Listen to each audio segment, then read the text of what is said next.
কিশোরগঞ্জ সদর উপজেলার দনাইল এলাকার দেলোয়ার হোসেন পতিত জমিতে ২০০০ বস্তা আদা চাষ করেছেন। পরিমাণ মতো মাটি ও গোবর সার মিশ্রণ করে সিমেন্ট আর বালির বস্তায় আদা চাষের খরচ মাত্র ৫০ থেকে ৫৫ টাকা। একটি বস্তায় ১ থেকে ১.৫ কেজি আদা ফলনের সম্ভাবনা দেখছেন কৃষক। এখানে ভালোই উৎপাদন হবে মনে হচ্ছে। এই বছর তো বীজের সংকটের কারণে ২০০০ প্লাস বস্তা করা হয়েছে, নাহলে আরো করার ইচ্ছা ছিল। আগামীতে ১০০০০ প্লাস করার চিন্তা ভাবনা আছে। আমার এই আদা দিয়ে বীজ হয়ে যাবে আশা করতেছি। আমার আদা বাহির থেকে কিনতে হবে না, আমার এই বীজ দিয়ে আরো উৎপাদন হওয়ার পরে আরো কিছু বিক্রি করতে পারবো। সারা জেলায় এবছর প্রায় ১.৫ লক্ষ বস্তায় আদা চাষ হয়েছে, যাতে উৎপাদন লক্ষ্যমাত্রা নির্ধারণ করা হয়েছে ১৫০ মেট্রিক টন।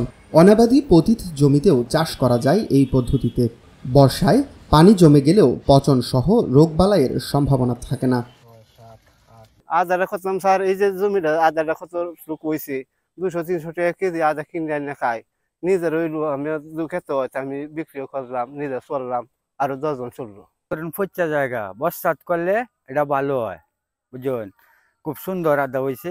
আমরাও তো হিরা করবাম, এটা জিনিসটা ফসলটা আমরাও করবাম। জেলাতে কৃষককে আদা চাষে কারিগরি সহ সব ধরনের সহায়তা দিচ্ছে কৃষি বিভাগ।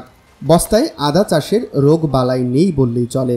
প্রয়োজনে আক্রান্ত গাছ সরিয়ে নিলে অন্যান্য গাছ আক্রান্ত হওয়ার সম্ভাবনা থাকে না। গত মৌসুমে আদার বীজে ঘাটতি থাকলেও এবছর যেন তা না হয়, এ ব্যাপারে কৃষি বিভাগ কাজ করছে বলে জানালেন এই কর্মকর্তা। আমাদের দেশে যে পরিমাণ অনাবাদি পতিত জমি রয়েছে, যে জমিগুলো সাধারণত চাষের আওতায় আসছে না, এই সমস্ত জমিতে যদি আমরা বস্তা পদ্ধতিতে আদা চাষ করি, তাহলে সেই ঘাটতির কিছুটা পূরণ করা সম্ভব হবে। তো এই জায়গাতে অন্য কিছু ফসল হইতো না। তো এই জায়গাটাকে আদা চাষের প্রদর্শনের মাধ্যমে আদা চাষের আওতায় নিয়ে এসেছি।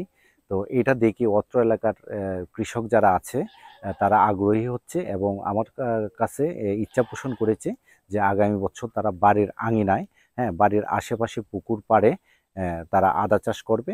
আমাদের আদা পুরাটাই আমদানি নির্ভর ছিল। গত বছর বীজ পাওয়া যায়নি, আমরা বিভিন্নভাবে তাদেরকে বীজ সংগ্রহ করে দিয়েছি। কৃষকরা নিজেদের উদ্যোগে সংগ্রহ করেছে এবং ওই সময় বীজের দামটাও বেড়ে গিয়েছিল। এই প্রবলেমটা এই বছর হবে না। এই বছর প্রচুর বস্তা আদা চাষ করা হয়েছে, বীজের কোনো সমস্যাই এই বছর হবে না। যদিও হয়, আমাদের কৃষি সম্প্রসারণ অধিদপ্তর, কৃষি গবেষণা ইনস্টিটিউটের মশলা গবেষণা কেন্দ্রে তাদের সাথে যোগাযোগ রক্ষা করছে। তাদেরকে বলা হয়েছে যে আগামীতে আমাদের যে চাহিদা মতো বীজ যাতে সরবরাহ করা যায়।